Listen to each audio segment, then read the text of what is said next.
Warahmatullahi wabarakatuh. Selamat pagi mahasiswa UT.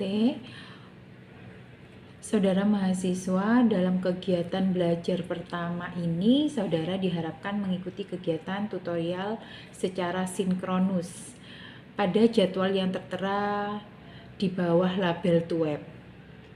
Melalui kegiatan sinkronus tersebut, saudara akan membedah contoh artikel ilmiah dari sisi judul, relevansi judul, dan isi, struktur karangan, sistematika dan format artikel ilmiah, menganalisis pemikiran hasil penelitian, serta cara mengutip dan membuat kepustakaan.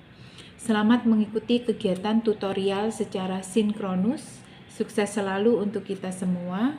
Wassalamualaikum warahmatullahi wabarakatuh. Selamat pagi.